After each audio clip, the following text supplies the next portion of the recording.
Welcome to another week of Church School at Grace United Methodist Church in Winfield. We're dealing with what I learned from the faith community within the Indian community as I lived and worked with them for 8 years. These learnings are not the result of the Indian community teaching me anything. The Indians are short on teaching, but long on storytelling, and from their stories I learned. And this week we're exploring what I can best caption in 3 words. Words are cheap. I could spend a whole time illustrating this truth from many stories, but let me just tell you one. The relationship of the tribes to the U.S. government, specifically the Bureau of Indian Affairs, indeed has led them to believe that words are cheap. Now, the Bureau has heralded health care provided for the Indian tribes and taken great pride in that. Let me tell you about health care with one of the tribes. One of our pastors in Oklahoma in the Indian Conference was in a car wreck down around McAllister, 3 hours from Oklahoma City. And he was really banged up. And so they gave him a scan when he was in the hospital in McAllister. And luckily, he did not have any critical injuries from the accident. He was really banged up. But they discovered he had a brain tumor that they were very concerned that it was the type of brain tumor that needed to be addressed. So they contacted a hospital in in Oklahoma City, and they borrowed a car from a friend because his car was demolished, and his family brought him to Oklahoma City. And they met with a neurosurgeon in Oklahoma City. And he said, yes, you've got a serious brain tumor. It's fast growing. We need to do surgery as soon as possible, today preferably. But he said, I cannot do the surgery because you're a member of the tribe without a reference from your prescribed hospital. For that tribe, that prescribed hospital was in Fort Smith, Arkansas. And so the family took out in their borrowed car and took our pastor to Fort Smith, Arkansas. Upon arriving there, they discovered that there was no person on staff in that hospital that could make the proper diagnosis and referral for brain surgery. So the family contacted the surgeon in Oklahoma City, who faxed the diagnosis and prescription for surgery to the hospital in Fort Smith. They finally got someone in Fort Smith willing to sign it, and they took it back to Oklahoma City. So days later, they came back to Oklahoma City.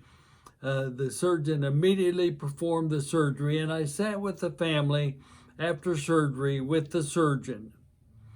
And the surgeon, I had met him before through another occasion, and he turned to me and said, Bishop, the tragedy of this is that if he had not been a member of the tribe, I would have done the surgery immediately when I first saw this patient. He said, it's just terrible. Words are cheap. We provide the very best health care for members of every tribe. Words are cheap.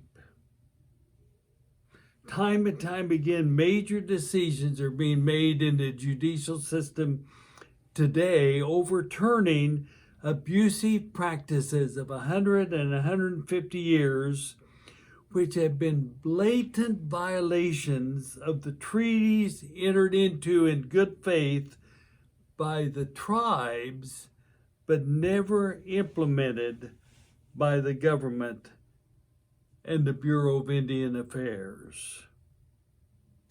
Words of the treaties are cheap, not only in the U.S., but also in Canada. We read the stories of schools established to educate children of the tribes, and which in the United States were under the authority of the Bureau of Indian Affairs. The real aim of these schools was to make Indian children Anglos through strategies and tactics of abuse, often neglect with the consequences of death. Words that the education that is best for each tribe is offered through the designated Indian schools. Words are cheap. You see, for the Indian community that I lived with, this is a faith issue, because Jesus was more critical of one characteristic of humanity than any other, and that was hypocrisy.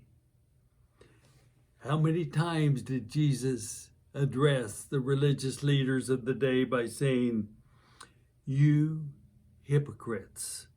A common charge of Jesus when he addressed leaders who were pretending in their words to be who their actions did not display. You see, hypocrisy is born from the mouth of actors, from the mouth of pretenders, from the mouth of mask wearers.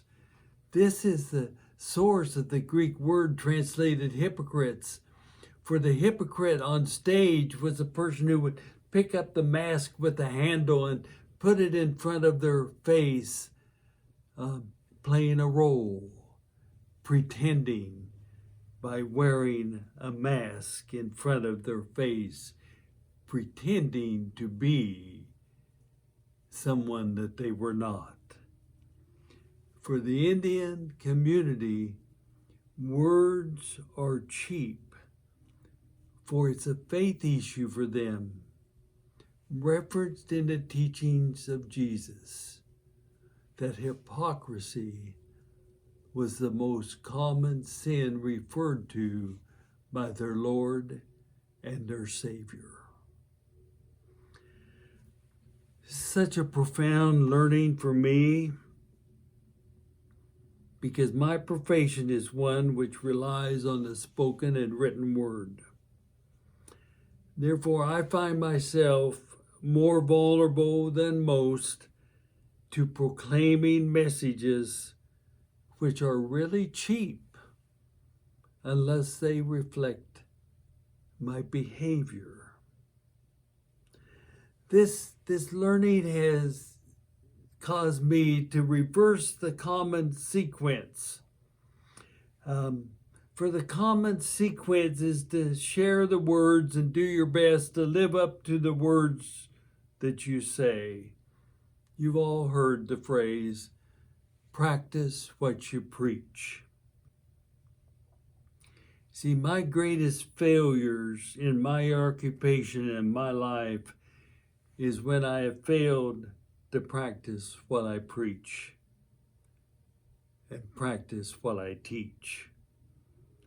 I learned in my journey with the Indians that rather than the common sequence of practicing what I preach, I must preach while I first practice. Practices, actions, and behavior must precede preaching and teaching and sharing. Let me say that again. I must preach and share while I practice. practices, actions, and behavior must precede preaching and teaching and sharing. Yep, I've learned from the Indian community that words are cheap, and a more faithful way is to be a faithful steward of the words we speak. And for me, being a faithful steward of my words is to speak while I practice. This leads to a lifestyle of integrity rather than one of the opposite of integrity, hypocrisy, in which words are cheap. I've thought about it a lot. I hope you think about it. Here are some questions that might start you on your way. What are your stories of encountering the cheapness of words that are spoken? Secondly, persons who speak what they practice are often referred to as having it all together. Who are those you admire for having it all together?